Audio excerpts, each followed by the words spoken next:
มาต่อคลิปที่2เลยเนาะก็สิเอารูปมาใส่เวกัสโปเนาะให้มันหมุน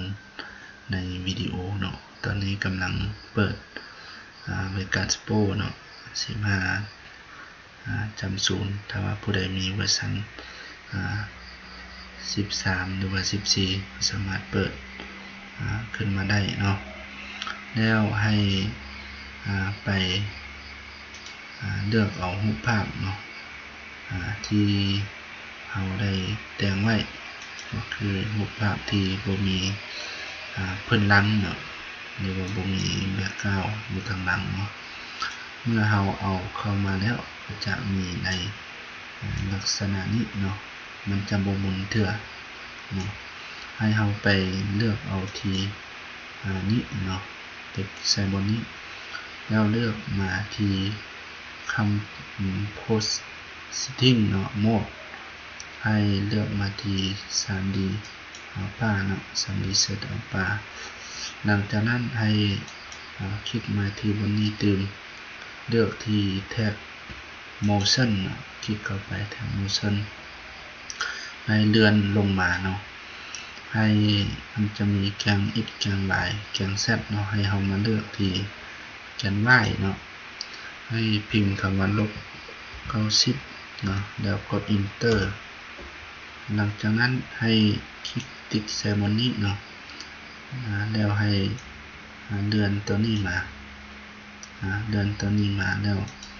ให้มาพิมพ์คำว่า90เนาะคำว่า90แล้วกด enter ไปหลังจากนั้นกดปิดเลยเนาะเราจะสังเกตเห็นเนาะจะสังเกตเห็นตัวนี้ให้เลื่อนมาจำอยู่ทางนี้อาจจะรันเบิ่งเนาะเนี่ยจะเห็นโลโก้มันหมุนเลยเนาะโลโก้มันหมุนค่อยปิ้นไปนะลักษณะเวลาเนาะคันว่าอยากได้ให้มันปิ้นดนก็เลื่อนมาทางนี้คันว่าอยากให้มันปิ้นน้อยลงให้เวลามันสั้นให้มันปิ้นไวก็เลื่อนมาทางนี้เนาะอันนี้ก็ถือว่าเป็นการเห็นโลโก้หมุนเนาะหลังจากนั้นเราจะมาใส่แบ็คกราวด์ของมันให้มาที่ Media Generator เนาะให้เลือกมาที่บนนี้Media Generator เนาะให้เลือกมาที่ Solid Color เนาะให้เรามาเลือกเอาที่ตัวนี้แบ็คกราวด์สีฟ้าตัวนี้เนาะมาใส่อยู่นี่มาใส่อยู่นี่แล้วให้ปิดไปก็ให้เลื่อนตัวนี้มาเนาะมาจำอยู่ตัวนี้มาจำอยู่ตัวนี้แล้วให้มาเลือกตรงนี้แล้วให้เลือกมาที่บนนี้เนาะให้คลิกคุมแล้วก็มาเลือกมาที่บนนี้รันเดอร์เนาะมันจะเป็นรันเดอร์ออกเป็นวิดีโอแล้วให้เราไปเซฟตามชื่อของเราเนาะหรือว่าชื่อใดก็ได้ที่เราชื่อเนาะหลังจากนั้นให้กดรันเดอร์ไปรอท่าจักหน่อยเนาะให้มันฮอด 100%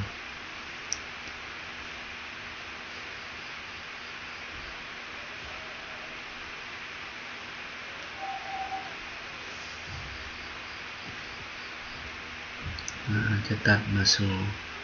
100% แล้วเนาะให้มันสำเร็จไป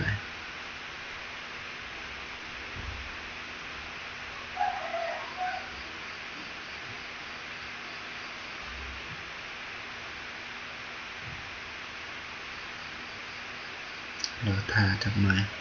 แล้ว 100% ก่อนเนาะ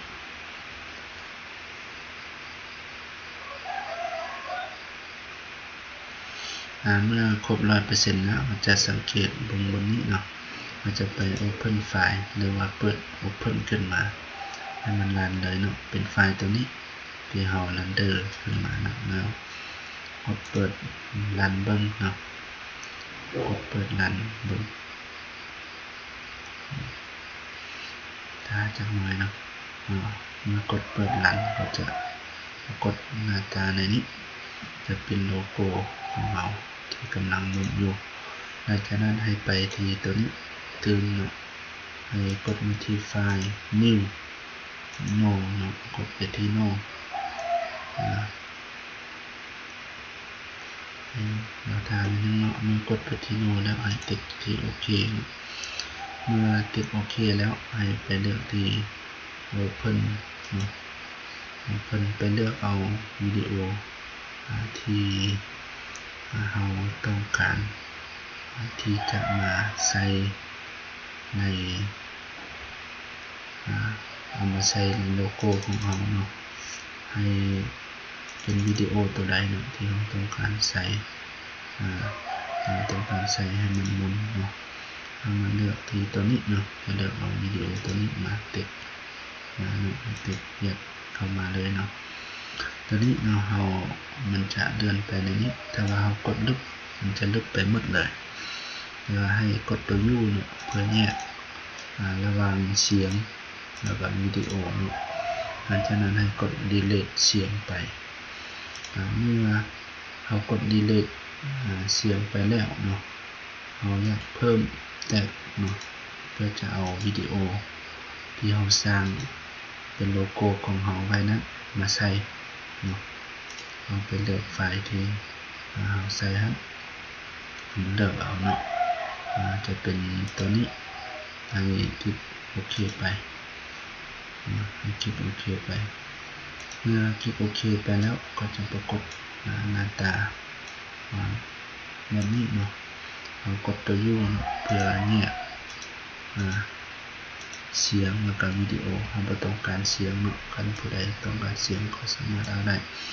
เมื่อเราเห็นแนวนี้เนาะจะบ่เห็นวิดีโอของเราเนาะให้เราไปเลือกที่เอฟเฟกต์ตัวนี้แล้วเลือกมาที่คอมมาคีเยอร์เนาะแล้วกดโอเคไปเมื่อเรากดโอเคไปแล้วเนาะให้เลื่อนตัวนี้มาอยู่ในประมาณนี้เนาะให้มาอยู่ในประมาณนี้เพื่อจะให้ opacity ที่ออมในตัวโลโก้นี้หายไปเมื่อเรากดตัวนี้แล้วเนาะโลโก้มันอยู่บนนี้เราอยากให้มันอยู่แถบเทิงพิกหรือว่าอยากให้มันน้อยลงให้มันเลือกตัวนี้เนาะให้มันเลือก event เนาะให้มันเลือกตัวนี้แล้วเอาเดือนตัวนี้ก่อนให้มันใหญ่ก่อนก็ได้เนาะเราจะสังเกตบนทีวิดีโอเลื่อนมาทางนี้คันเลื่อนขึ้นมามันจะน้อยลงเนาะคันเลื่อนลงมันจะใหญ่ขึ้นเนาะให้เลื่อนมาตัวนี้เนาะให้มันน้อยลงจักน้อยให้เลือกตามบนที่เราจะเอาเป็นโลโก้นี้ไปใส่ตามใจของเราเนาะเราจะเอามาใส่อยู่บนนี้เนาะมาใส่บนนี้แล้วกดปิดไปเนาะเมื่อเรากดปิดไปแล้วเรามารันเดอร์ดูเนาะเราก็จะเห็นโลโก้ตัวนี้ปิ้นเลยเนาะปิ้นอยู่ในวิดีโอของเราคันว่าดีวิดีโอของเรายาวสั้นใดเราก็สามารถ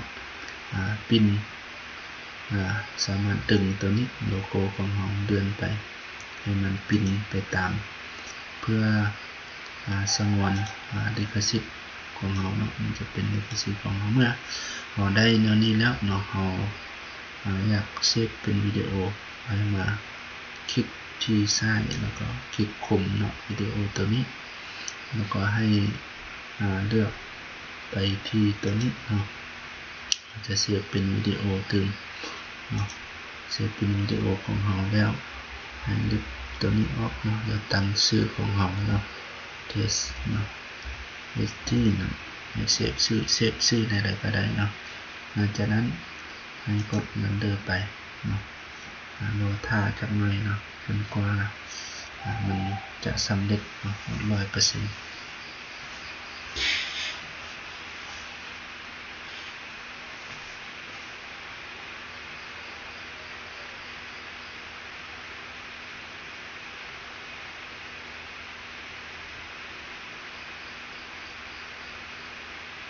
คันผู้ใด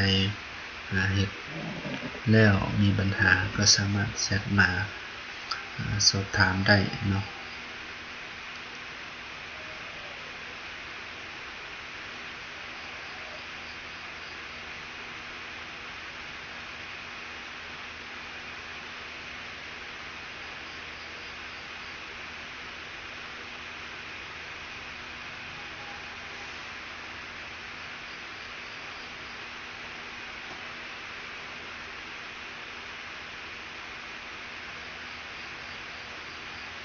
เมื่อมันเรนเดอร์สำเร็จแล้วก็เปิดไปที่ไฟล์ก่อนเนาะ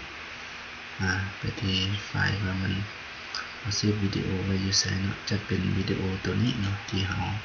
เฮ็ดมาเนาะเป็น UI